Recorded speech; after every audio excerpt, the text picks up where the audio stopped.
Bonjour à ceux qui viennent déjà de nous rejoindre sur ce webinaire, donc sur le coaching d'intégration. Alors, vous êtes quelques participants et comment dire, je vais en profiter pour prendre un petit peu de temps pour laisser les autres arriver puisqu'il est 11 heures pile.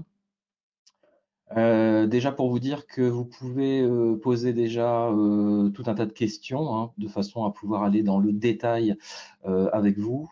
Et moi, je vais, comment dire, essayer d'être le plus global possible pour pouvoir répondre un petit peu à peut-être toutes vos attentes, les questions que vous vous posez en tout cas sur le coaching et le coaching d'intégration principalement. Hein, donc voilà, donc n'hésitez pas en tout cas de poser vos questions, j'essaierai d'y répondre, alors peut-être pas au fur et à mesure, mais peut-être à la fin, comment dire, de la présentation du webinaire. Et une fois que on aura fait tout ça, j'essaierai de encore une fois y répondre. Si je ne peux pas répondre à toutes vos questions, sachez que vous recevrez les réponses et puis on pourra également s'appeler si jamais vous voulez un peu plus de détails à la suite. Alors je vais laisser les personnes arriver pas à pas et puis je vais commencer en tout cas le webinaire et commencer à vous parler donc de ce fameux coaching d'intégration donc qui devient de plus en plus important avec les nouvelles générations, hein, les générations milléniales aujourd'hui, et on verra l'importance de l'ensemble de ces différences de points de vue qui font que le coaching d'intégration est de plus en plus important aujourd'hui dans les entreprises aussi, et c'est également un enjeu financier. Alors, je vais laisser la place, je vais m'éteindre et puis laisser la place donc au PowerPoint. Je vous le redis, donc vous pouvez poser en tout cas toutes les questions que vous voulez au fur et à mesure, hein, de façon à ce qu'on puisse en discuter. Alors, il faut savoir qu'aujourd'hui, le coaching d'intégration est intéressant pour les entreprises à différents niveaux. Déjà parce que, comment dire, c'est une inquiétude, bien sûr, pour le collaborateur d'arriver dans une entreprise. Donc, il a des inquiétudes, des incertitudes, et comment dire, l'entreprise en a tout autant. Et en même temps, l'entreprise a un enjeu considérable puisque à la fois elle investit dans la formation du collaborateur et en même temps, elle doit lui apprendre tout ce qui va lui permettre de s'intégrer dans de bonnes conditions, c'est-à-dire avoir des objectifs clairs, et puis avoir donc une stratégie d'intégration avec lui, donc avec le collaborateur, et avec son accord, hein, puisque c'est là où je dirais que l'entreprise va permettre aux collaborateurs de pouvoir s'approprier, je dirais, toutes les bonnes données hein, dont il va avoir besoin dans l'entreprise et pour pouvoir performer aussi, bien sûr, dans son entreprise. Alors, comme je vous l'ai dit, il y a des choses importantes à voir sur ce coaching d'intégration. Alors, on essaiera de voir tout ça. Je pense que c'est ce qu'il y a de plus important à savoir sur ce coaching. Alors, déjà, se poser la question, pourquoi le coaching d'intégration est-il si efficace? Alors, j'ai déjà commencé à y répondre, puisque, comment dire, le coaching d'intégration est efficace puisque c'est un enjeu financier hein, pour l'entreprise. Un recrutement coûte cher, hein, qu'il soit externalisé ou fait par l'interne, mais c'est déjà extrêmement cher à la base. Il faut savoir qu'un collaborateur sera, je dirais, au niveau attendu par l'entreprise en général au bout de 6 mois ou 1 an. Hein, donc forcément, le retour sur investissement ne se fait pas forcément immédiatement. Donc, il est primordial que la personne s'intègre vraiment dans de bonnes conditions. Et même si le coaching, voilà, on pourra aussi en parler un petit peu, mais même si le coaching peut paraître cher, un suivi d'une personne dans l'entreprise n'a pas de prix plutôt que son départ et un recrutement à la suite qui nécessite une nouvelle intégration, une nouvelle formation, etc., une nouvelle intégration totale du collaborateur. Alors, bien sûr, comme je disais, donc l'entreprise investit, l'individu embarque dans une nouvelle aventure et forcément, quand vous embarquez dans une nouvelle aventure, bah, c'est du changement et ce changement fait peur, vous le savez, pour la plupart des collaborateurs. En même temps, il a envie de ce changement, il est motivé à la base par, cette nouvelle entreprise, ce nouvel enjeu, cette nouvelle organisation. Il a envie de faire ses preuves, il a envie de bien faire, il est engagé dans l'entreprise et il faut garder un maximum cet engagement dans l'entreprise. Alors, au niveau de l'entreprise, je dirais que le coaching permet, différentes choses. La première, c'est, de développer le potentiel. Alors, développer le potentiel, ça veut dire quoi? Ça veut dire que l'entreprise, doit permettre, aux collaborateurs de comprendre déjà sa politique. Son organisation, sa stratégie. Alors, bien sûr, vous me direz, c'est pas si évident que ça, puisque des fois, voilà, il m'arrive effectivement régulièrement d'aller en entreprise, puisque ça fait 10 ans que je fais ce métier, et en entreprise, on me dit oui, mais il n'y a pas de stratégie ou pas d'objectif forcément clair. Donc, c'est important de se poser déjà la question par rapport à soi, par rapport à son entreprise, par rapport aux collaborateurs, quel objectif, quelle stratégie, quel cap on va prendre ensemble de façon à ce que la personne puisse être, encore une fois, intégrée dans de bonnes conditions. Le risque, et vous le connaissez sans doute puisque vous l'avez sans doute vécu ou vous le voyez au quotidien, le risque principal, c'est que le collaborateur, ce nouveau collaborateur, ait des explications qui ne soient pas en profondeur, mais qui ressemblent à ce qu'on appelle des généralisations. Les généralisations, c'est du style, bah, vous verrez, c'est une bonne entreprise, c'est une entreprise dans laquelle on se sent bien, ou encore, bah, ici, tu verras, c'est bizarre.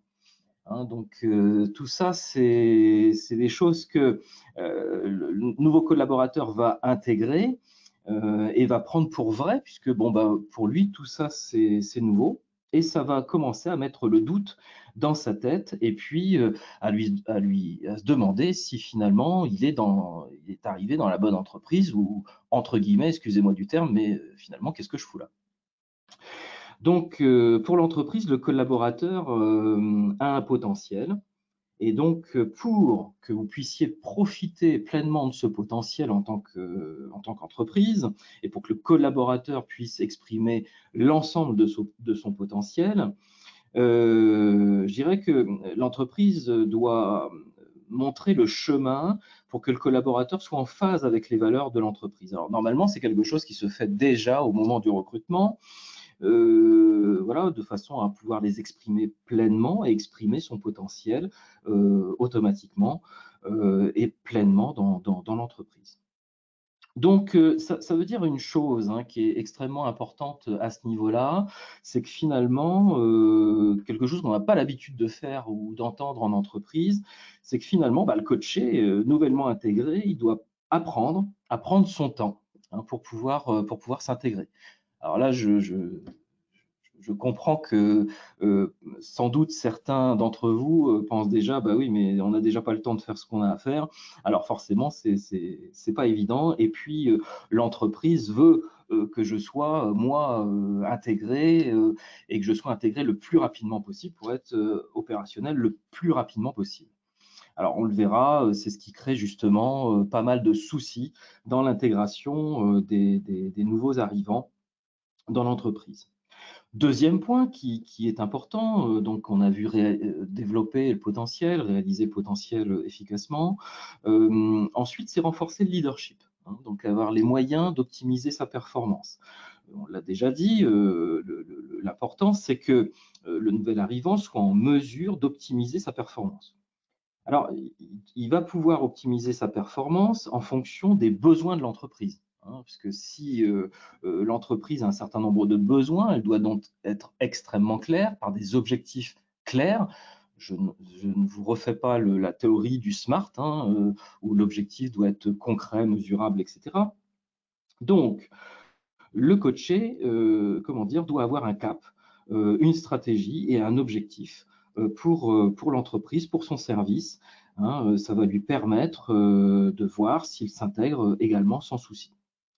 Et du coup, sa productivité, puisque c'est quand même le nerf de la guerre aujourd'hui, la productivité va être décuplée pour lui et pour l'entreprise. Hein. Donc on voit déjà s'amonceler un certain nombre d'intérêts, hein, pour l'entreprise à ce niveau-là.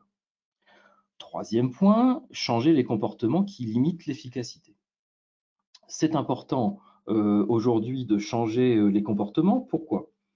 Votre collaborateur, lorsqu'il vient d'arriver en entreprise, ou si vous venez d'arriver dans une entreprise, vous avez des comportements, et ces comportements viennent bien sûr de ce que vous avez connu, c'est-à-dire de votre ancienne entreprise.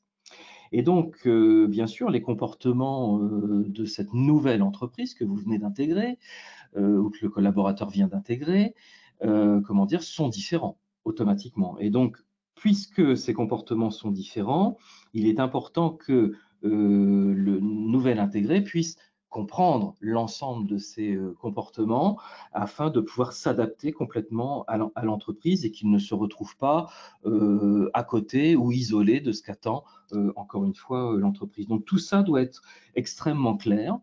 Et en même temps, bien sûr que le nouvel intégré, dans son premier mois comment dire, de travail dans cette nouvelle entreprise, doit permettre à l'entreprise d'évoluer également, par exemple par un rapport d'étonnement.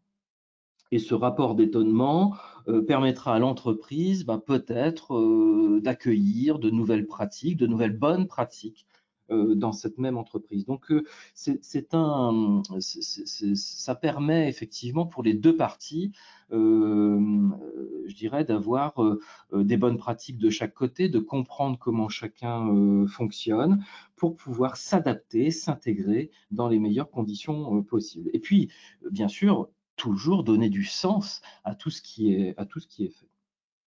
Une fois que la personne a intégré comment l'entreprise fonctionne, quelles sont ses valeurs, etc., il est donc prêt à ce moment-là, et il doit être capable de comprendre comment fonctionnent ses interlocuteurs, ses collaborateurs, de façon à permettre la mise en œuvre de changements dans l'entreprise, puisque sa nouvelle arrivée va créer de nouveaux comportements chez les collaborateurs qui sont autour de lui, que ce soit de manière transversale ou de manière verticale.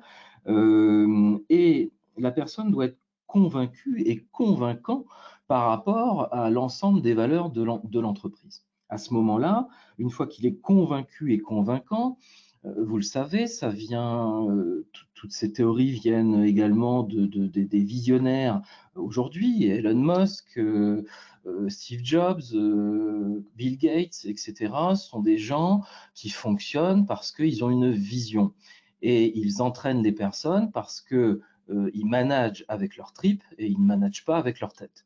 Et c'est ça qui est intéressant, je dirais, là-dedans, c'est que si le collaborateur, le nouvel intégré est complètement engagé dans l'entreprise et qui donne toute sa motivation et son potentiel, il va pouvoir manager comme ça, encore une fois, entre guillemets, avec ses tripes et non pas avec sa tête, ce qui va lui permettre d'emmener tout le monde avec lui, avec cette vision.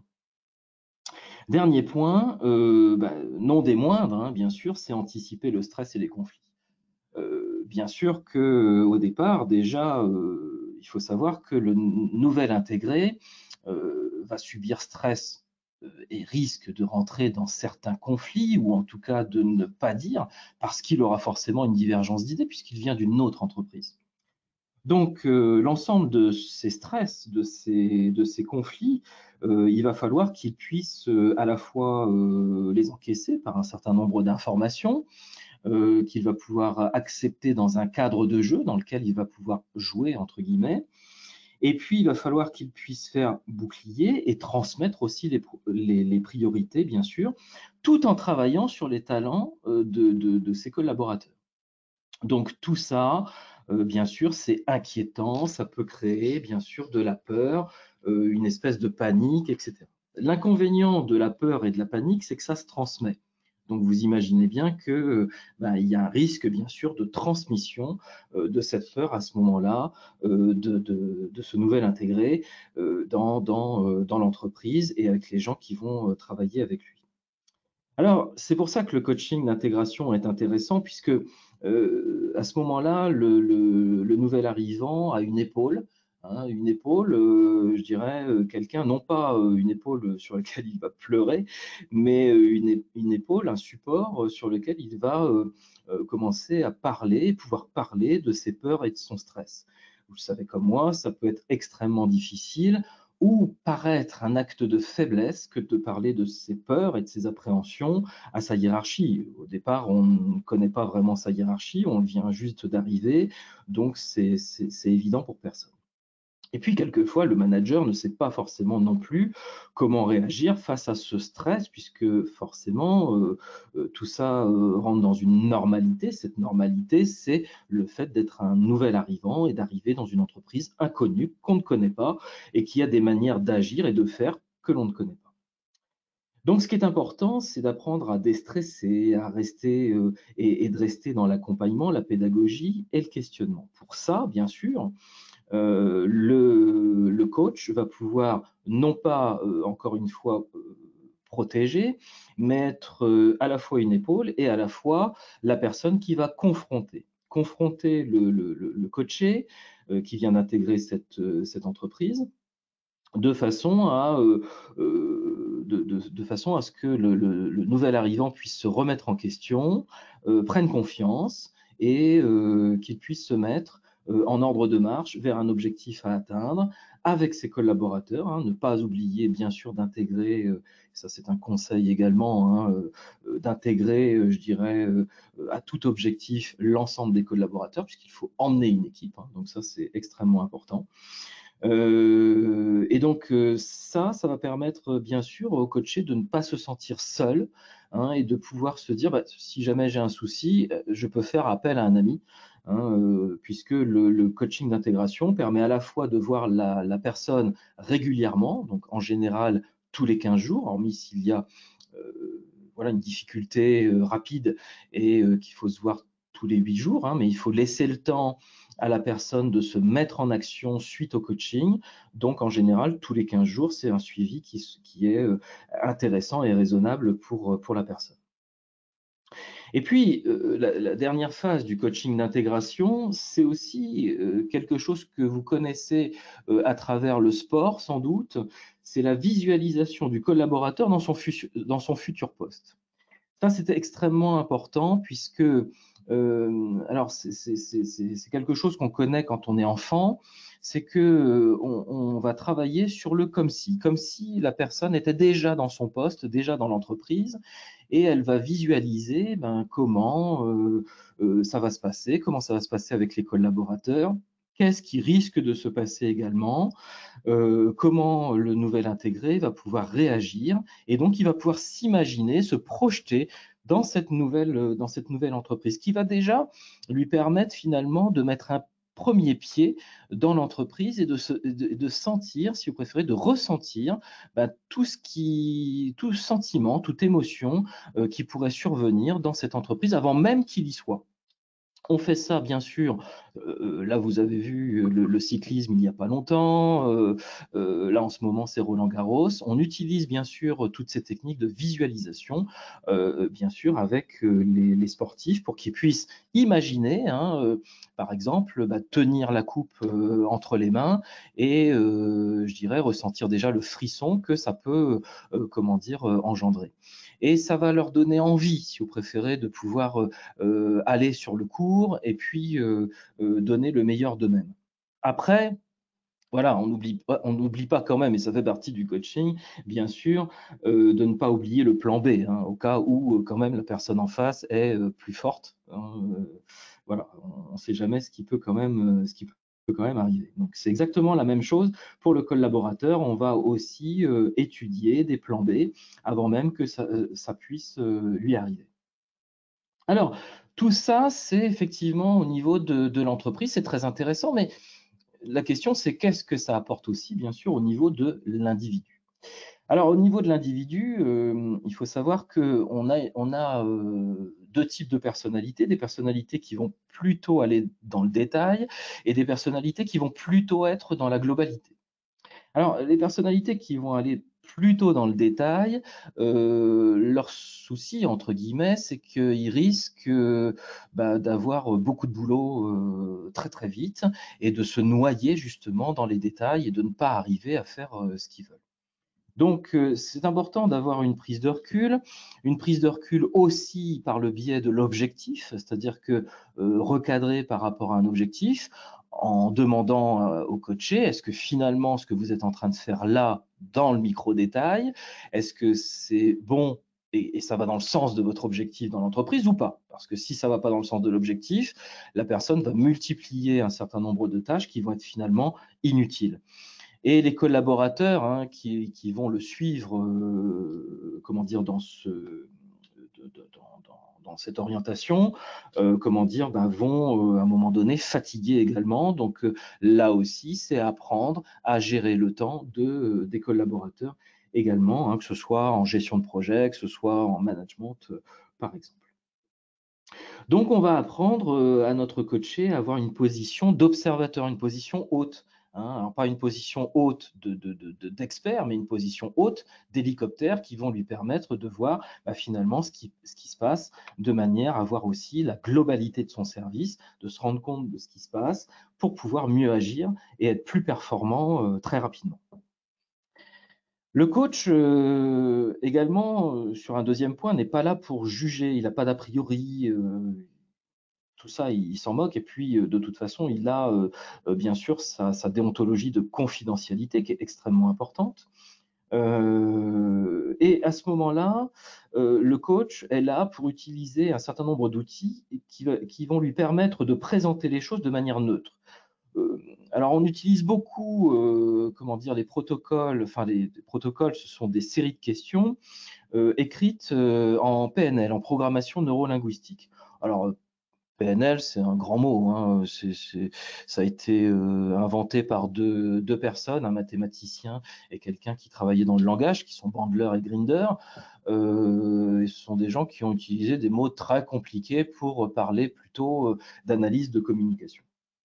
Et donc, ils ont créé, eux, et puis d'autres personnes comme Gregory Bateson, dont vous avez peut-être entendu parler, qui travaillait sur la communication, Milton Erickson, qui a travaillé sur l'hypnose, Robert Dills, aujourd'hui, qui est plus jeune, et un Californien qui travaille aujourd'hui avec les 20 plus grandes entreprises aux États-Unis pour voir tout ce qui s'y passe aujourd'hui et comment on peut aller chercher de la productivité, qui travaille 6 mois en France, dans le 12e à Paris, et puis 6 mois en Californie, sur ce sujet-là. Donc, tous ces protocoles, toutes ces questions permettent de confronter, mais de manière neutre, bien sûr, le collaborateur, le nouvel intégré, de façon à ce qu'il puisse commencer à prendre conscience finalement de ses comportements au quotidien et qu'il puisse choisir de changer ou pas, puisque dans le coaching, il n'y a aucune obligation bien sûr à changer. C'est le coaché qui décide bien sûr de changer ou non. C'est bien pour ça que lorsque vous demandez un coaching pour un collaborateur ou vous-même, vous voulez faire un coaching, il faut vraiment que vous en ayez envie. Et d'ailleurs, votre job, c'est aussi au départ de proposer plusieurs coachs de façon à ce que le coaché se sente bien aussi avec son coach, puisqu'il va y avoir une confiance, une alliance qui va se créer à cet endroit-là. Alors ça, c'est l'un des points importants pour l'individu. Donc le coach va aussi utiliser bien sûr un certain nombre d'outils comme les métaphores. Alors pourquoi les métaphores sont intéressantes? Il va utiliser les métaphores qu'il a déjà vues, par exemple à travers des situations d'autres entreprises. Ainsi, le coaché ne se met pas dans cette posture-là, c'est pas lui qui a vécu cette situation, mais il va pouvoir prendre du recul pour se dire ah bah oui, alors cette personne-là, en faisant ça, voilà ce qui lui est arrivé. Et dans ce cadre-là, il va pouvoir s'approprier ce fonctionnement pour pouvoir lui-même agir sur son propre fonctionnement à la suite. C'est moins douloureux, ça touche moins l'ego et c'est plus digeste, je dirais, pour le coacher. Troisième point bien sûr, et pas des moindres, hein, puisque le coaching vraiment sert à ça régulièrement. Encore une fois, on n'est pas dans le monde des bisounours, hein, comme j'ai pu l'entendre quand j'ai commencé la profession. Le coaching, c'est vraiment des séries de questions, comme je vous l'ai dit, mais des séries de questions qui permettent de confronter, bien sûr, le coaché par rapport à ses propres pratiques.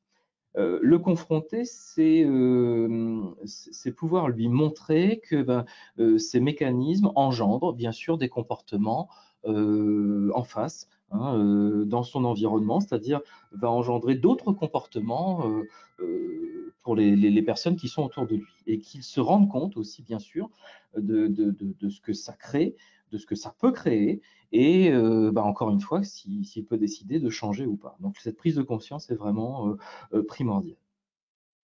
Quatrième point, bien sûr, le coach va aussi aider à la mise en œuvre des solutions et des évolutions. C'est-à-dire que le coach, c'est un pitbull, hein, c'est-à-dire que quelque part, on définit un objectif et un cap avec le coach, et le coach va vous orienter vers ce cap et cet objectif, ou vous ramener vers ce cap et cet objectif systématiquement, puisque le but du jeu, bien sûr, c'est que vous puissiez comprendre vos mécanismes de réussite, vos mécanismes de sabotage, hein, suivant ce que vous faites, suivant les situations, afin que, une fois qu'ils sont déterminés, vous puissiez vous rendre compte que si j'utilise ce mécanisme, j'utilise un mécanisme de sabotage, donc je n'y arriverai pas. Si j'utilise ce mécanisme, c'est un mécanisme de réussite, donc je suis sur le bon chemin. Donc là aussi, on va identifier, analyser, décortiquer avec le coaché ces deux mécanismes donc de réussite et ces mécanismes de sabotage. Alors, il faut savoir aussi qu'il y a toujours, lorsqu'on coach quelqu'un, hein, que ce soit pour un coaching d'intégration ou autre, il y a toujours, comment dire, une demande cachée. Et la première des demandes cachées qu'on se rend compte hein, en tant que coach, c'est que le coaché arrive tout d'abord pour venir nous voir et n'arrête pas de nous dire finalement le problème ça vient des autres et ça vient pas de moi. En gros, pour vous faire simple, la première demande du coaché, c'est aidez-moi à surtout ne pas changer. Alors ça, c'est intéressant puisque forcément, il laisse hein, sur les épaules des autres la difficulté qui repose sur lui-même. Là aussi, notre job, c'est de coach, c'est de pouvoir le ramener sur oui, mais les autres ne changeront pas puisqu'ils n'ont pas de raison de changer aujourd'hui. Donc, la seule personne qui peut changer ses comportements pour changer aussi bien sûr son environnement et le comportement pardon, des autres, c'est le coacher lui-même. Hein. Donc, le but du jeu, c'est bien sûr de le faire travailler là-dessus. Sinon, on ne peut pas travailler si on attend toujours quelque chose des autres. Dernier point, au-delà de la période d'essai. Puisque au-delà de la période d'essai, le coaching apporte aussi des connaissances à travers les outils qui peuvent être adaptés. Parce que, alors, pour ma part, par exemple, lorsque j'accompagne des dirigeants ou des managers, j'ai 15 ans d'expérience de directeur de magasin et de DRH dans une entreprise de grande distribution. Comment dire, par rapport à ça, bien sûr, j'ai appris à la suite un certain nombre d'outils à utiliser, dont les inventaires de personnalité d'abord, pour pouvoir bien se connaître, bien se comprendre, et puis ensuite, comment dire, savoir ce qu'on dégage en termes de management vis-à-vis de ses collaborateurs, et ce que ça va créer aussi chez les collaborateurs. Il va y avoir aussi un certain nombre d'outils pour mieux communiquer, pour mieux comprendre ce qui se passe aussi dans l'interaction avec les autres. Et un travail aussi sur le besoin de lâcher prise, de prendre de la distance, d'être entièrement engagé dans l'entreprise tout en ne mettant pas un affect démesuré, hein, qui pourrait bien sûr me perturber, puisqu'on le voit aujourd'hui, par exemple, avec l'accentuation du burn-out dans l'entreprise. Donc, tout ça est important aussi, bien sûr, d'apprendre au coacher à prendre de la distance, à prendre du temps pour éviter, encore une fois, des erreurs, même si l'entreprise veut des résultats immédiatement, puisque ça peut être destructeur pour le coacher et le nouvel intégré à terme. Dernier point, c'est important, c'est la synergie qui va se créer entre le coach et son client, donc le coach et son coaché. souvent, lorsque l'on intègre une entreprise, on a besoin d'un mentor, d'un confident, d'un ami, de quelqu'un en qui on va avoir confiance. Et le job du coach, au départ, c'est pas de devenir un ami, c'est pas de devenir un confident. Malgré tout, il y a un certain nombre de choses qui vont, être écoutées par le coach. Non pas travaillées, mais écoutées. Et déjà être écouté est extrêmement important, hein, puisque, on s'est rendu compte avec Carl Rogers, hein, dans les années 60 que l'écoute était déjà une thérapie en soi. Par contre, le coach, donc du coup, va mettre différentes casquettes, hein, des casquettes de temps en temps de formateur, de temps en temps de mentor, de temps en temps de coach aussi. Et puis surtout, il va être entre guillemets le président du fan club de son coaché, hein. C'est-à-dire que, il va le soutenir quel que soit, ce qui se passe, sans a priori, encore une fois. Hein, je le redis, il n'est pas là pour juger et ça, c'est important. Il va donc confronter comme ça son coaché et puis, afin que, bah, la personne puisse prendre conscience de ses fonctionnements et comme je l'ai dit, bah, qu'il puisse changer ses comportements, bien sûr, s'il en a envie. Hein, donc c'est la seule action que le coaché peut faire et qui dépend de lui, hein. Donc c'est changer ses comportements pour changer son environnement. C'est important, bien sûr, de l'intégrer. Donc voilà pour, je dirais le niveau de l'individu. Alors, on ne peut pas passer à côté, bien sûr, des réussites du recrutement pour l'entreprise, hein. Bien sûr, c'est un enjeu financier, hein, puisque lorsque l'on se trompe en termes de recrutement, lorsqu'on n'intègre pas, bien sûr, la personne dans de bonnes conditions et que la personne décide de partir, et on le verra, puisque j'ai aussi quelques chiffres à vous donner, on le verra surtout avec les générations Y et les générations milléniales, ce sont quand même des personnes qui vont pas forcément être stables dans l'entreprise, puisque de toute façon, depuis tout petit, depuis qu'ils sont rentrés à l'école, les professeurs n'arrêtent pas de leur dire que de toute façon, ils vont rester 2 ans, 3 ans, 7 ans dans l'entreprise grand maximum et qu'ils ne font surtout pas carrière dans une entreprise. Donc déjà, de toute façon, il y a forcément une déperdition. Et on se rend compte que l'intégration, en tout cas, peut en faire partie, très fortement, en tout cas d'après les RH. Alors voilà, l'enjeu, vous le voyez, il est estimé au minimum à 20 000 €. Bien sûr, ça peut atteindre 200 000 €, selon le niveau et la responsabilité, bien sûr, du collaborateur. Mais en tout cas, ça coûte très cher et c'est surtout que, pour les RH, par exemple, ce sont des choses qui sont usantes, fatigantes, qui vous mettent tout le temps dans l'effort puisque, on peut quelquefois et je l'ai connu bien sûr en distribution, lorsque j'avais pris une région, une dizaine de magasins à gérer, on était en moyenne sur 32% de turnover, au niveau des cadres, entre autres. Et voilà, donc forcément, ça coûte cher, c'est épuisant, c'est beaucoup d'efforts et c'est pas forcément, voilà, toujours constructif pour l'entreprise et ça permet pas ni de gagner en productivité ou rarement, ni de gagner de l'argent, en tout cas à ce moment-là, ce qui est quand même des fois le nerf de la guerre, hein, quand même un minimum, hein, pour pouvoir garder l'ensemble des emplois de l'entreprise.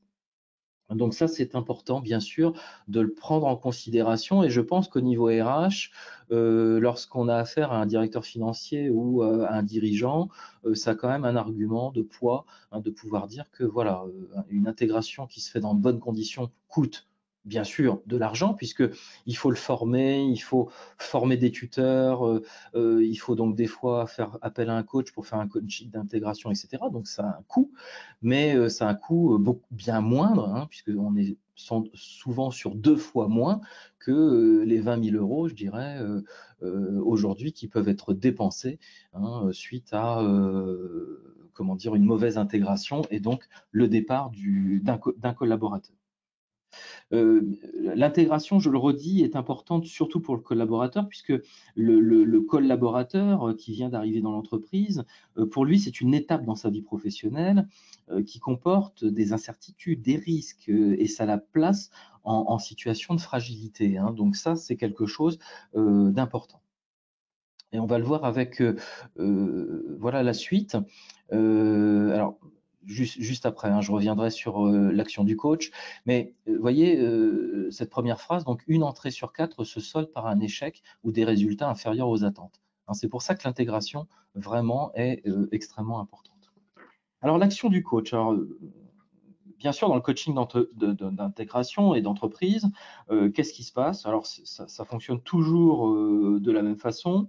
À la base, le coach va déjà rencontrer un donneur d'ordre en général, qui va lui exprimer la difficulté ou la demande d'une personne qui vient d'intégrer l'entreprise. Ensuite, il y a une rencontre entre le nouvel intégré et le coach, puisque comme je vous ai dit, le nouvel intégré, le futur coaché, doit choisir son coach. Hein. Ça fait partie de notre déontologie, c'est extrêmement important.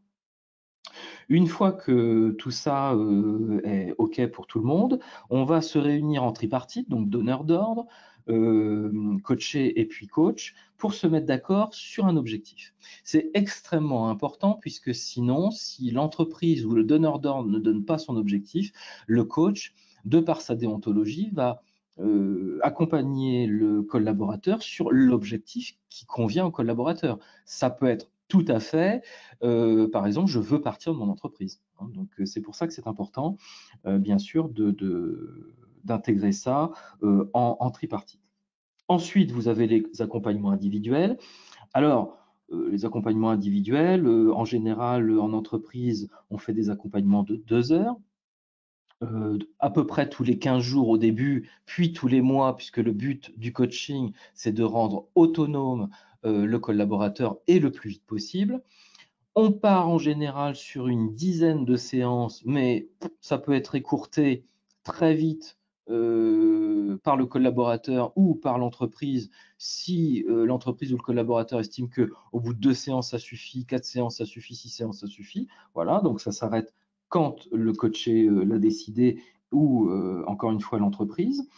Et puis, je dirais qu'on fait donc une nouvelle tripartite, donc coach, coaché et puis donneur d'ordre en milieu de parcours pour voir à quel point le coaching est intéressant ou non, et si on continue. Et enfin, un bilan à la fin avec le coaché. Alors, il y a souvent des demandes hein, de l'entreprise d'avoir des comptes rendus de coaching. Alors ça, c'est en dehors de notre déontologie, mais par contre, on peut effectivement faire quelque chose à ce niveau-là, c'est-à-dire qu'on peut demander déjà au coaché s'il est d'accord pour qu'un compte rendu soit rendu à l'entreprise et aux donneurs d'ordre, entre autres, donc souvent aux responsables ressources humaines, au directeur ressources humaines. Et ensuite, donc, on fait un compte rendu que l'on envoie au coaché. Le coaché corrige tout ce qu'il veut dans ce compte rendu et c'est lui-même qui l'envoie à son supérieur hiérarchique ou aux ressources humaines de façon à ce qu'il y ait, comment dire, respect de la déontologie du coach et puisque le collaborateur, le coaché, lui, peut dire tout ce qu'il veut, bien sûr, à l'entreprise par rapport à ce coaching. Donc ça, c'est aussi quelque chose d'important. Hein, c'est pareil, lorsque le DRH demande à ce qu'il y ait un coaching de fait avec un collaborateur. Ensuite, moi, en tant que coach, je ne revois pas le DRH avant la fin du coaching. Hein. Je ne veux pas que le coaché croie que parce que je vois le DRH, je vais lui raconter tout ce qui se passe pendant le coaching. Ça serait en dehors, encore une fois, de la déontologie et c'est hors de question de fonctionner comme ça. C'est extrêmement important pour garder la confiance de part et d'autre. Alors, comme je vous le disais, ce qui est important pour l'entreprise quand même, c'est la sécurisation du poste. Hein. Je vous l'ai lu tout à l'heure, donc une entrée sur 4 se solde par un échec, c'est pas rien. Donc, alors soit par des résultats inférieurs, soit parce que la personne s'en va. Hein, pourtant, lorsqu'on pose la question aux différentes entreprises, tout le monde, hein, tous les dirigeants, tous les RH disent que oui, c'est extrêmement important d'accompagner les prises de fonction. Et pourtant, dans la mise en œuvre, ben, on se rend compte que finalement, il y a peu de mise en œuvre, tout simplement par manque de temps, les gens trouvent pas le temps, etc. Voilà, il faudrait que la personne soit opérationnelle immédiatement. Et ça, c'est complexe. Alors, c'est complexe pour deux choses. La première, c'est parce que, bien sûr, la personne se sent plus ou moins intégrée, donc a plus ou moins envie de rester, ou en tout cas va commencer, ou pourrait éventuellement commencer à se plaindre de l'entreprise parce qu'il ne se sent pas intégré.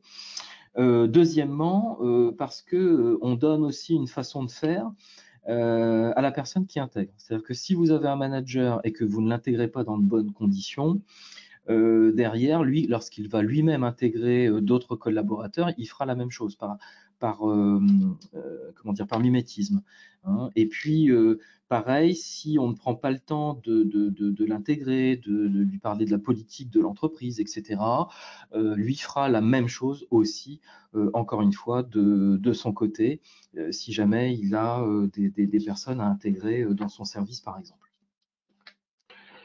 Alors, voilà, par rapport à tout ça, donc ça me semble important aussi du coup de vous parler de quelques chiffres. Alors sur le PowerPoint, il y en a très peu. J'ai essayé de mettre les plus essentiels.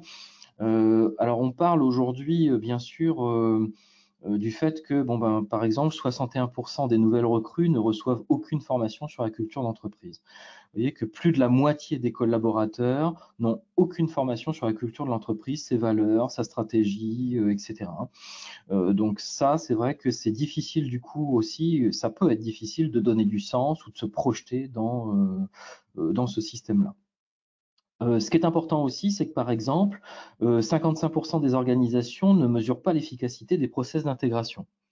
Alors ça, on le remarque souvent, également par exemple sur le bien-être du collaborateur. Le collaborateur, par exemple, lorsqu'il est intégré, et que du coup ça se passe bien et que du coup, il reste, par exemple, dans l'entreprise depuis plus d'1 an, plus de 2 ans, plus de 3 ans, etc. Tout ça n'est pas mesuré dans l'entreprise, et ce qui fait que quelquefois, les managers ou les dirigeants ont du mal à se poser la question de est-ce que c'est vraiment efficace? Est-ce que ça sert vraiment à quelque chose ou pas, hein? Donc ça, c'est important aussi, si vous en avez la possibilité, bien sûr, c'est d'évaluer, hein, le succès que crée l'intégration, une bonne intégration, hein, entre guillemets, chacun a sa façon de faire dans l'entreprise.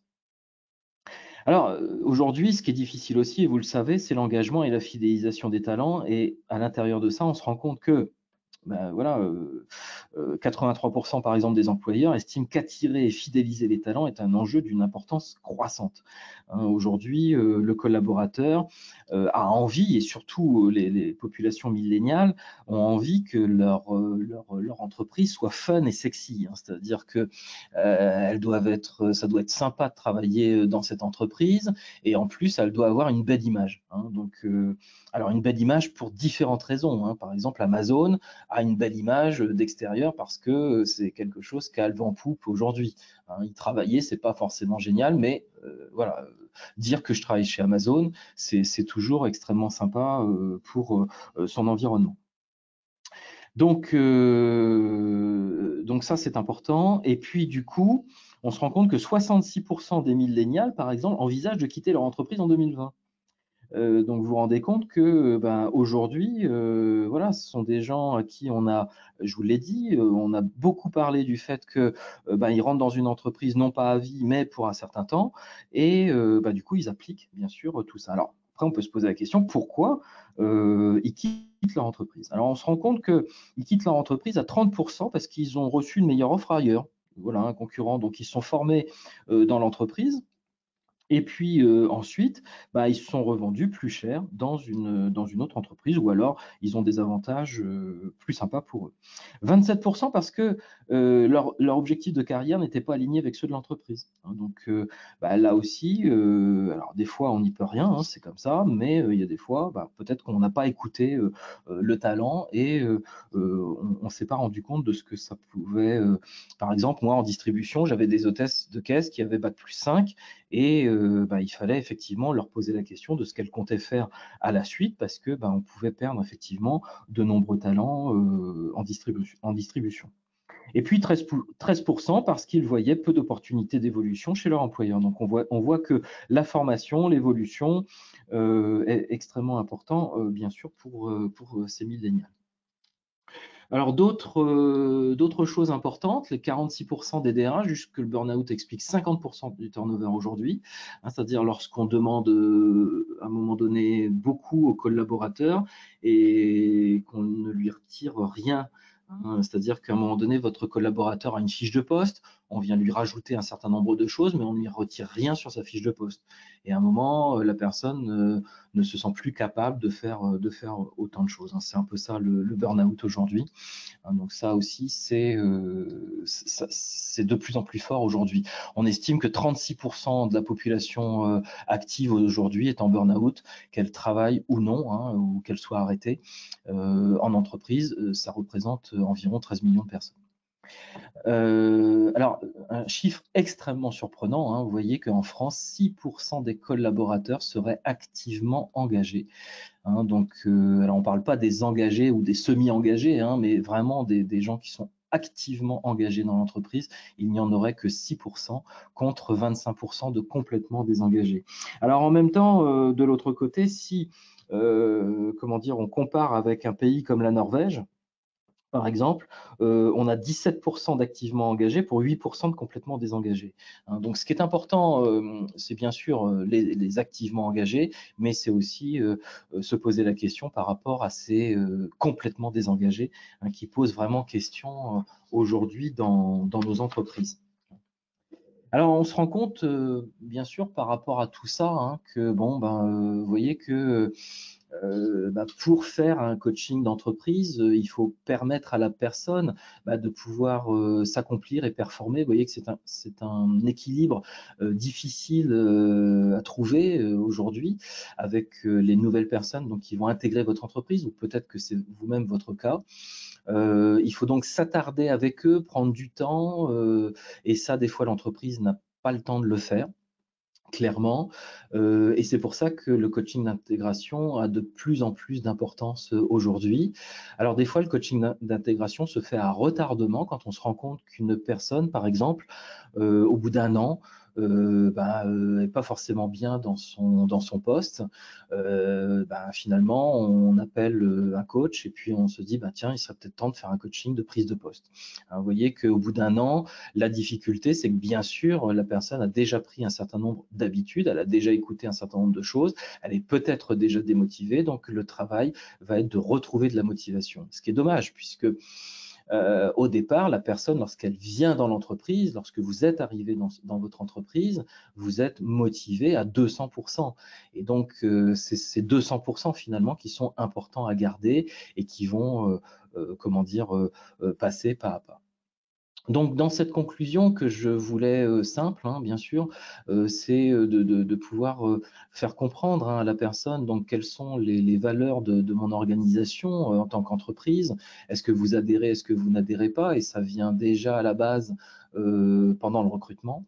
Ensuite, vérifier les compétences de la personne pour pouvoir être dans un environnement entreprise et individu qui soient en symbiose, en synergie et qui permettent de travailler tout le potentiel de la personne.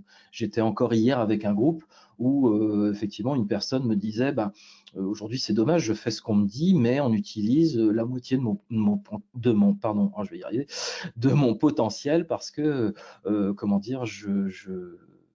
je fais pas ce que profondément j'ai envie de faire, et du coup elle s'est mise par exemple en VDI. Alors VDI, c'est des vendeurs à distance, démonstrateurs indépendants, c'est-à-dire qu'en plus de son travail, elle s'est mise à vendre quelque chose à côté.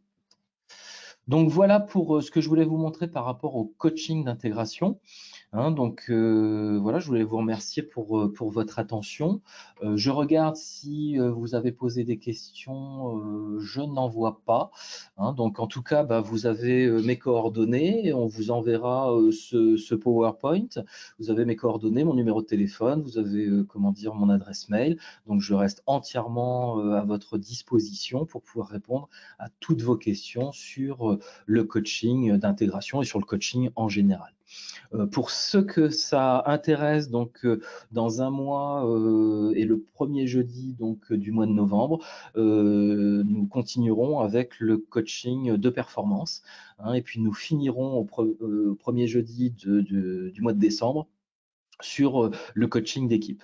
Voilà, bah, je vous souhaite en tout cas une très bonne journée. Merci pour tout et puis je vous souhaite plein de bon courage et puis de bonnes intégrations en tout cas pour la suite. Merci à vous et peut-être à bientôt. Au revoir.